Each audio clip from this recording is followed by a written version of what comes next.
अब बात योगी सरकार के एक मंत्री की, जिन्होंने अपने विभाग में सारे नियम कानूनों को ताक पर रख दिया है।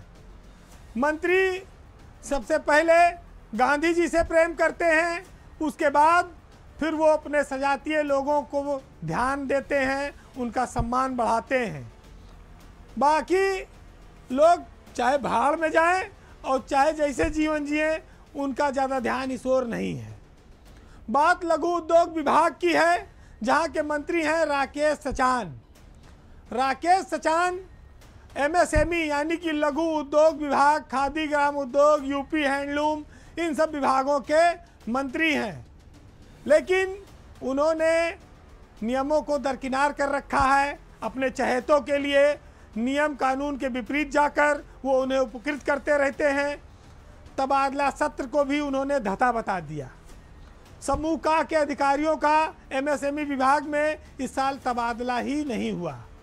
तो ये अपने आप में बड़ा विचित्र मामला है कि मंत्री ही चाहता है कि विभाग में तबादले ना हो, मंत्री ही चाहता है कि विभाग में प्रमोशन ना हो। जब काम नियमानुसार नहीं होते हैं तो स्वाभाविक है कि काम जुगाड़ सिस्टम से होंगे। नियम नहीं होगा तो जुगाड़ चलेगा, जुगाड़ चलेगा तो फिर तबादला नीति को ठेंगा चलेगा, और तबादला नीति को ठेंगा रहेगा तो जो जिले में 3 साल पूरा कर चुका है वो रहेगा, वो जमे रहेगा। जो मंडल में 7 साल पूरा कर चुका है वो भी जमा रहेगा, और इस जमा रहने में जो मलाई आएगी फिर वो चुनिंदा लोग खाएंगे। आज हम आपका ध्यान मंत्री राकेश सचान के विभाग में चल रहे इस अवैध और अन्यायपूर्ण कृत्य की ओर ले जाएंगे, जहां पर अधिकारी तबादला सूची का इंतज़ार कर रहे हैं, जहां पर अधिकारी प्रमोशन का इंतज़ार कर रहे हैं, लेकिन मंत्री प्रमोशन की फाइल पिछले 1 महीने से दबाए हुए हैं, उस पर दस्तखत नहीं कर रहे हैं, क्योंकि दस्तखत कर देंगे तो विभाग में नए 50 डीसी प्रमोशन होकर आ जाएंगे, 50 अफसर उपायुक्त बनकर आ जाएंगे। फिर उनको जिलों में पोस्टिंग देनी पड़ेगी, और जो इन्होंने एक्स्ट्रा चार्ज दे रखा है वो हटाना पड़ेगा। कि लखनऊ में मनोज चौरसिया 5 सालों से जमे हुए हैं, श्रीनाथ पासवान मेरठ में 9 साल से जमे हुए हैं, रामेंद्र कुमार मथुरा में 5 साल से जमे हुए हैं। ये सब उपायुक्त हैं उद्योग विभाग के, और ये सारे जो पद हैं ये महत्वपूर्ण माने जाते हैं, कमाई वाली जगह माने जाते हैं। और इतना ही नहीं, मंत्री ने तो सीनियर अफसरों को भी कई जगह जूनियर का चार्ज दे दिया है, जहां ज़्यादा हिसाब किताब ठीक है। वैसे सरकारी तंत्र में सीनियर अफसर अगर जूनियर का चार्ज लेता है तो इसे बहुत ख़राब बात मानी जाती है। लेकिन आगरा में जॉइंट कमिश्नर हैं अनुज कुमार, उन्होंने डीसी आगरा का चार्ज ले रखा है। मुरादाबाद में जॉइंट कमिश्नर है योगेश सचान, उन्होंने अपने नीचे उपायुक्त का चार्ज ले रखा है। अलीगढ़ में संयुक्त निदेशक हैं वीरेंद्र कुमार, उन्होंने भी अलीगढ़ के डीसी का चार्ज लेके रखा हुआ है। विभाग में 29 डीसी हैं इस समय उपायुक्त, और प्रमोशन 1 अगस्त को हो चुका है। 2 अगस्त से मंत्री के यहाँ फाइल पड़ी है। मंत्री प्रमोशन कर देंगे तो 50 लोग डीसी बन जाएंगे, 50 बन जाएंगे तो जिलों में उनको पोस्टिंग दी जाएगी। तो जो ज्वाइंट डीसी चार्ज लिए हैं नीचे का, उनका चार्ज हट जाएगा तो फिर स्वास्थ्य की पूर्ति नहीं हो पाएगी। तो जब डीपीसी होने के बावजूद महीनों महीने मंत्री फाइल रोक रहे हैं, अफसरों के प्रमोशन नहीं हो रहे हैं, और सरकार 0 टॉलरेंस की बात करती है, तो इस विभाग की ओर क्यों नहीं देखा जा रहा है।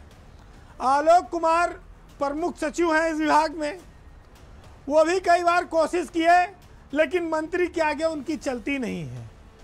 राकेश सचान का दिल है कि मानता ही नहीं है बिना गांधी जी के सानिध्य के, और पहले भी वो विवाद में रहे।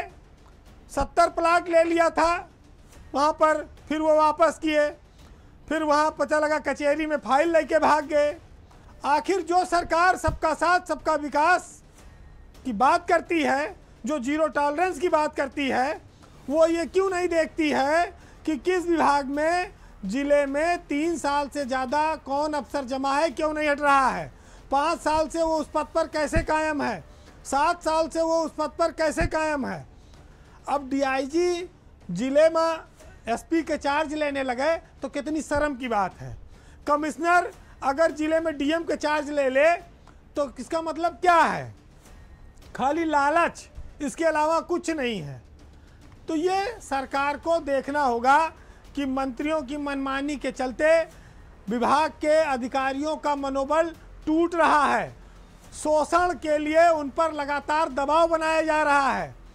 क्या अब डीपीसीओ प्रमोशन में भी गुलाबी गैंग हावी हो जाएगा?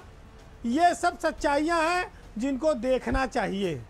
बहरहाल हमारे समाज में हमेशा सच और झूठ में एक जंग जारी रहती है और हर युग में जारी रही है। आज मंजर भोपाली के इन लाइनों में वो चीज़ सार्थक होगी। सुनिएगा कि करबला नहीं लेकिन झूठ और सदाकत में कल भी जंग जारी थी, अब भी जंग जारी है। और बाप बोझ ढोता था, क्या दहेज दे पाता, इसलिए वो शहजादी आज तक कुंवारी है। और गांव में मोहब्बत की रस्म है अभी मंजर, शहर में तुम्हारे तो जो भी है सब मदारी है। नमस्कार।